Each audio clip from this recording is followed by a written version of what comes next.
place of work and telling them I was being followed. They knew who these people were, that they were really dangerous people, and I must be involved with them in some way. And he looked at me and said, "They did?" And I said, "Yeah, they did."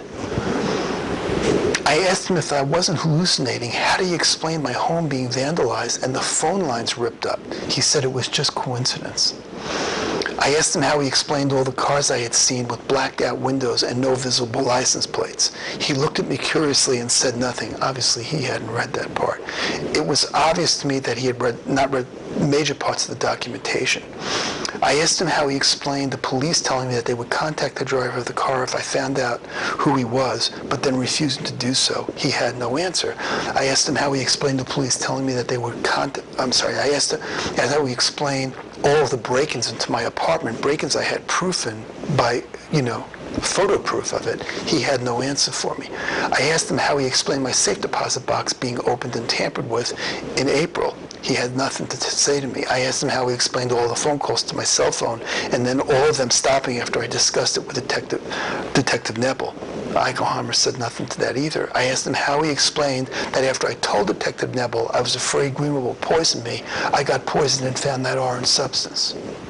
He had no answer for me. I asked him how he explained the female sergeant following me on May 5th, 2008 in Circuit City if I wasn't being followed by anybody. He said nothing. I said, wait a second, you're saying that these people don't exist. Nobody's following me. I'm not being stalked, not the police, not anybody. How do you explain this? I'm not hallucinating it.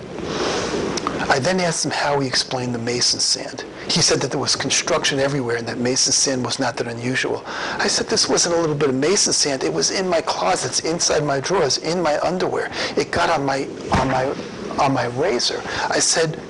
I told him about ripping my skin, and I said, if you let me go into the restroom right now, I'll put hot water on it all over my neck, and you'll see that I'll have a red mark right here. He refused to do it. I said, how do you explain all of my car doors locks being opened a few dozen times?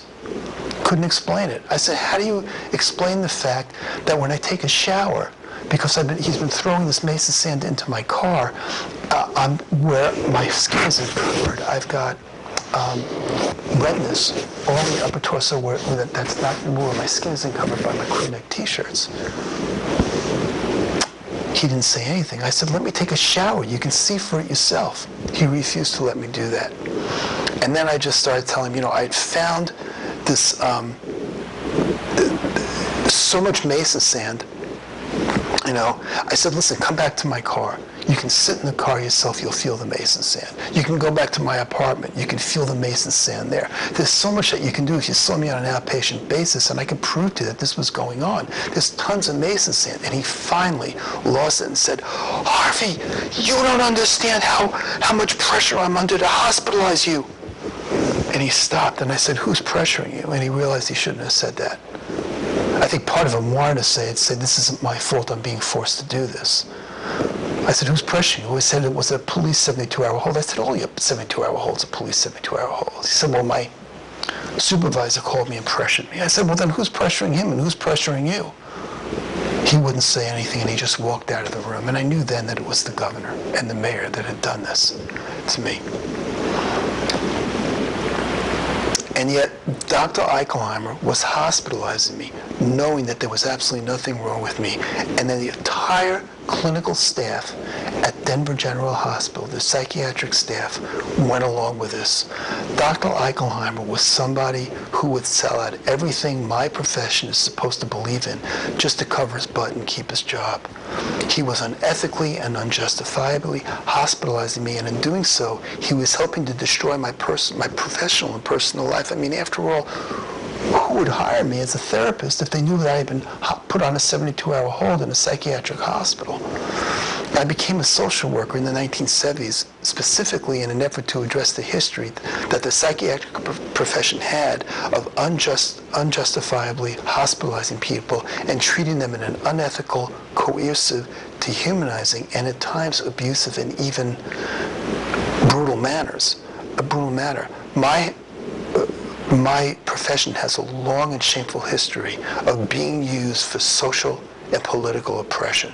And Dr. Eichelheimer represented this history. I talked about before about the 60s, about the fight for civil rights, women's rights, and human rights. Well, my thing in the 60s was really fighting for the rights of mental health patients.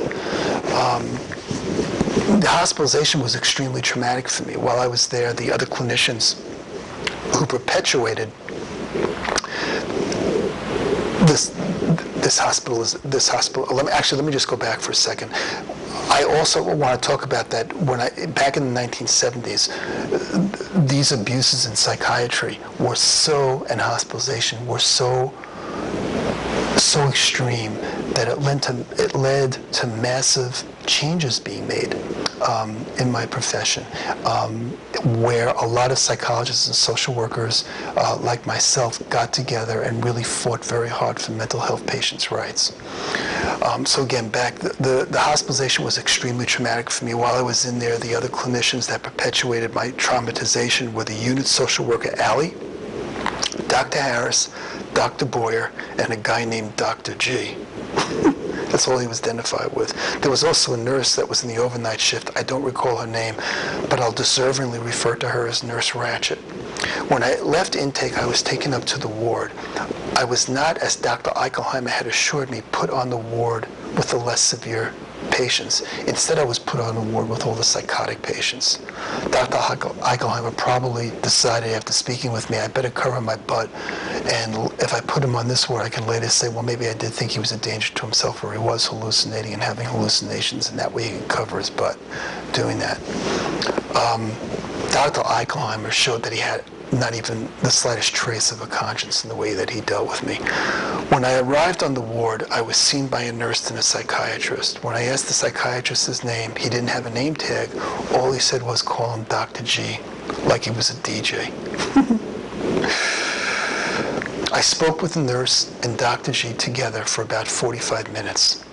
Interestingly enough, and remember, Eichelheimer said these people, that I wasn't being followed by anybody, they didn't exist, these people didn't exist, and then I told him what the police had told the people at my place of work.